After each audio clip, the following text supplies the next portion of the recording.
Hace 30 días, con apenas 2.766 casos confirmados de COVID-19, arrancó el proceso de reactivación económica en nuestro estado. Luego de una jornada de 2 meses y medio de permanecer detenidas una buena parte de las actividades económicas, el gobierno del estado de Jalisco fijó las condiciones para que algunos comercios reabrieran de nueva cuenta sus puertas.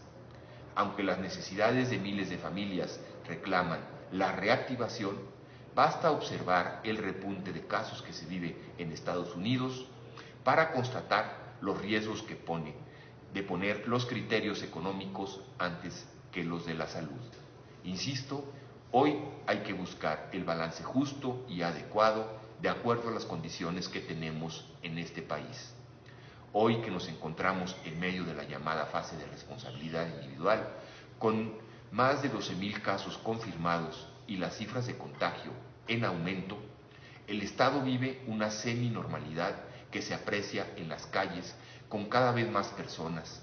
Por eso, esta mañana me parece importante señalar que aún hay riesgos que no han sido solventados y representan una amenaza para la salud y la economía de millones de personas. Uno de estos riesgos a los que me refiero es el transporte público.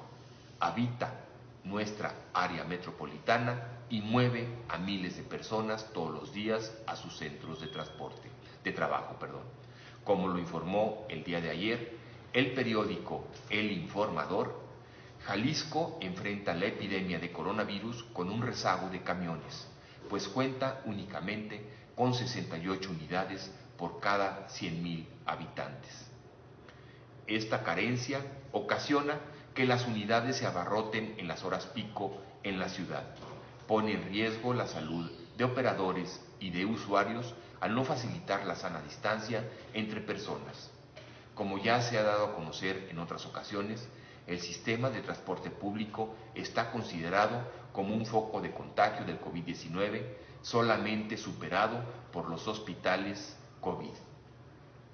Pese a que existen medidas como el escalonamiento de horarios, anunciado por el mismo gobierno del Estado, y la supervisión del cumplimiento de las medidas de prevención, diversos medios de comunicación han difundido imágenes de unidades de transporte atiborradas y con usuarios sin las medidas correspondientes y sin cubrebocas. Esta situación cobra relevancia en este momento debido al aumento de la movilidad a más del 70%, donde además las cifras del último corte disponible del semáforo Jalisco del 27 de junio se registraban 1,851 casos activos en el estado, siendo Guadalajara el clúster de mayor incidencia de contagios, con una suma total de 4,364 casos acumulados al 29 de junio pasado, y por otro lado, el aumento del índice de movilidad de la población, como ya dije, a más del 70%. Aunado a lo anterior, desde ya y en las siguientes semanas enfrentaremos otro factor que abonará al riesgo que representa a las y los tapatíos la necesidad de abordar unidades de transporte público: el temporal de lluvias, puesto que en el afán de protegerse del agua limitarán la circulación del aire con el cierre de ventanas y sistemas de ventilación. Como todos bien sabemos, las autoridades sanitarias de todos los niveles han expresado su recomendación de no permanecer en espacios cerrados por la facilidad del contagio que esto representa. El pasado mes de mayo, en este mismo espacio, presenté la propuesta del plan A Movernos de Vuelta, que buscaba anticipar que la movilidad de Guadalajara estuviera preparada para quedar, en la medida de lo posible, libre de riesgos de contagio por coronavirus y otras enfermedades respiratorias.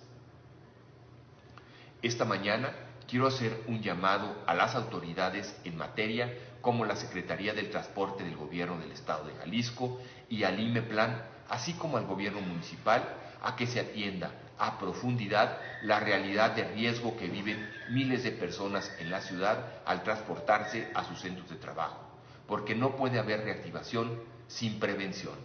Repito, no puede haber reactivación sin prevención. No bastan los videos en redes sociales, que tanto han costado a los tapatíos, para hacer frente a la pandemia. La responsabilidad individual no exime al gobierno de la obligación de garantizar que sus habitantes corran el menor riesgo posible al salir de sus casas por la necesidad de trabajar. Es necesario que las autoridades supervisen el desempeño del plan de escalonamiento de horarios laborales y que trabajen en conjunto con la iniciativa privada para que se den las condiciones óptimas para implementar esta medida. Que quede claro cuáles son los horarios de entrada y de salida para cada tipo de giro. De no ser así, continuaremos viendo camiones saturados que solo ponen en peligro a los usuarios y a los choferes. Desde aquí, invito a las cámaras empresariales e industriales a que se sumen al llamado y prevengamos juntos una crisis mayor. Como presidente de la Comisión de Asuntos Metropolitanos del Ayuntamiento de Guadalajara y sobre todo como habitante de la ciudad, hago un llamado al gobierno municipal y sus dependencias correspondientes, así como al gobierno del Estado, la Secretaría de Salud, la Secretaría del Transporte, el IMEPLAN, para que pueda implementar junto a los demás municipios metropolitanos y a la Policía Vial a poner en marcha los siguientes puntos a fin de disminuir los contagios por COVID-19. 1. Dotar de cubrebocas absolutamente a todas las unidades de transporte público para que los usuarios que no cuenten con uno, al subirse a cualquier unidad, se coloquen esta medida de protección. 2. Aunado al programa ya existente Radar Jalisco del gobierno estatal, aplicar de manera aleatoria pruebas rápidas que han sido previamente aprobadas por la COFEPRIS y el Instituto Nacional de Nutrición y Ciencias Médicas en el transporte público, estaciones del tren y macrobús, con la finalidad de detectar a aquellos usuarios que presenten síntomas. 3. A la Secretaría del Trabajo a seguir recomendando y fomentando que las empresas implementen los horarios escalonados para evitar que en las horas pico el transporte público esté saturado.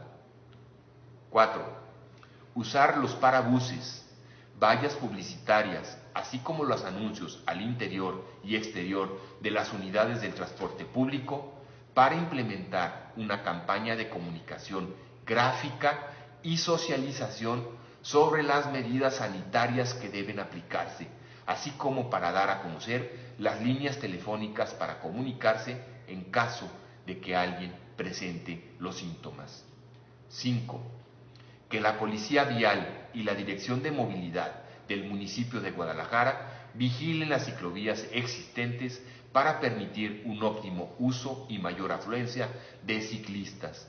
Esto ayudará a que los ciudadanos usen la bicicleta de manera segura para poder generar un transporte multimodal. A Guadalajara la hacemos todos. Por eso acercaré esta preocupación a regidoras y regidores de otros ayuntamientos del área metropolitana para buscar que se atienda de manera coordinada y asimismo invito a los transportistas a no bajar la guardia, a continuar con la limpieza y desinfección de las unidades y cumplir con las indicaciones de las autoridades, a capacitar a su personal. No quisiera terminar sin antes hacer un llamado a quienes utilizan también el transporte público a que actúen con responsabilidad y apego a las indicaciones de las autoridades sanitarias y a quienes no tienen la necesidad de salir, invitarles a seguir quedándose en casa. Cuanto más precavidos seamos, menor será el riesgo que enfrentaremos. De igual manera, hago el llamado a las autoridades correspondientes a terminar los procesos para mejorar y transformar el transporte público en nuestra ciudad. Que se agilicen los trabajos para poder ver ya en funcionamiento la anhelada línea 3 del tren ligero, que conozcamos el proyecto de la línea 4 que va a Tlajomulco, que se termine al 100% el reordenamiento de rutas. Guadalajara merece un transporte de calidad y a la altura de las personas que aquí vivimos.